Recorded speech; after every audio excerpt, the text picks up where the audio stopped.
ಸ್ವಾಮಿಗಳು ಸತ್ತರೆ ಲಿಂಗೈಕ್ಯರಾಗುತ್ತಾರೆ,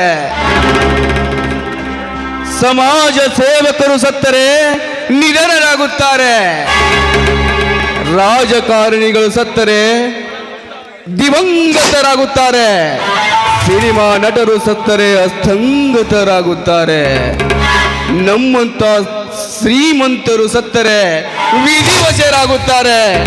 ಆದರೆ ರಾಮ್ಯ ನಾನೇ ರೈತರ ಕಣ್ಮಣಿ, ರೈತರ ಬಂಧು, ರೈತರ ಮುಖಂಡನೆಂದು ಮೆರೆಯುತ್ತಿರುವ ನೀನು ಸತ್ರ ಬೀದಿ ಹೆಣ ಆಗ್ತೀಯ.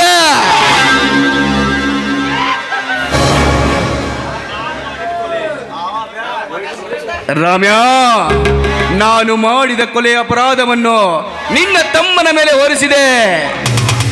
ಹುಲಿಯ, ಇಂದು ಜೈಲಿನಿಂದ ಹೊರಬಂದೆನೆಂದು ಸೊಕ್ಕಿನಿಂದ ಮೆರೆಯಬೇಡ. ಹೊತ್ತು ನೋಡಿ ಕತ್ತರಿಸುವೆ ನಿನ್ನ ಕತ್ತನ್ನು.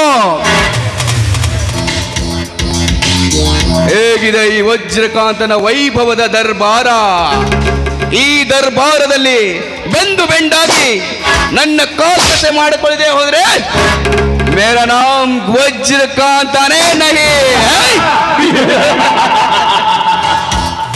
वज्रकांत तलवार पर वार करने वाला मौत से नहीं डरता.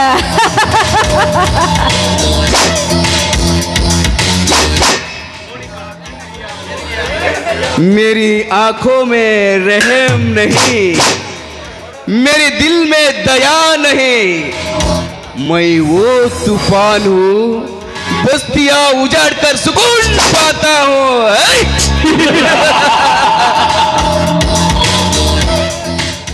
ಮೋನಿಕಾ, ನೀನೊಬ್ಬಳು ನನ್ನೊಂದಿಗೆ ಕೈ ಜೋಡಿಸಿರುವೆ ಎಂದ ಮೇಲೆ ಈ ರಾಜ್ಯಕ್ಕೆ ನಾನೇ ರಾಜ, ನೀನೇ ರಾಣಿ. ವಜ್ರಕಾಂತ್, ನಿನ್ನ ಧೈರ್ಯ ಸಾಹಸಕ್ಕೆ ಮೆಚ್ಚಿಕೊಂಡೆ. ನಾನು ಕೇವಲ ನಿನ್ನೊಂದಿಗೆ ಬಿಸ್ನೆಸ್ನಲ್ಲಿ ಪಾರ್ಟ್ನರ್ ಆಗಬೇಕು ಅಂತ ಬಯಸಿದ್ದೆ. ಆದರೆ ಈ ನಿನ್ನ ಸುಂದರವಾದ ದೇಹ ಮತ್ತು ಧೈರ್ಯನ ಕಂಡು ಲೈಫ್ ಪಾರ್ಟ್ನರ್ ಆಗಬೇಕು ಅಂತ ಮಾಡ್ತೀನಿ. ಅಫ್ಕೋರ್ಸ್, ಗಂಡಿನ ಸಾಧನೆ ಹಿಂದೆ ಹೆಣ್ಣಿನ ಕೈವಾಡವಿದ್ದಂತೆ.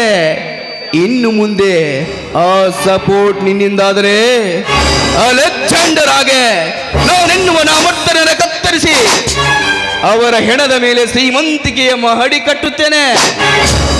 ಇದಕ್ಕೆ ನಿನ್ನ ತಂಗಿ ಎದುರಾದ್ರೆ? ಡೋಂಟ್ ವರಿ ಚಿನ್ನ, ಅವಳು ಆಟಕ್ಕುಂಟು ಲೆಕ್ಕಕ್ಕಿಲ್ಲ. ನನ್ನ ಮಾತು ಮೀರಿ ನಡೆಯುತ್ತಿದ್ದಾಳೆ ಅಂದಮೇಲೆ ಅವಳನ್ನು ಕೈ ಬಿಟ್ಟಿದ್ದೇನೆ. ಸರಿ, ಹಾಗಾದ್ರೆ ಇಂದೇಕ ಕುಡಿದು ನನ್ನ ಮೈಮನ ಭಾರವಾಗಿದೆ. ನಿನ್ನ ಬಾಹುಗಳಿಂದ ಬಿಗಿದಪ್ಪಿ ಹಾಡಿ ಕುಣಿಬಾರ್ದೆ ನಟರಾಜ. ನೀ ನಿಶ್ಚಯಂತೆಯಾಗಲಿ ರಾಣಿ.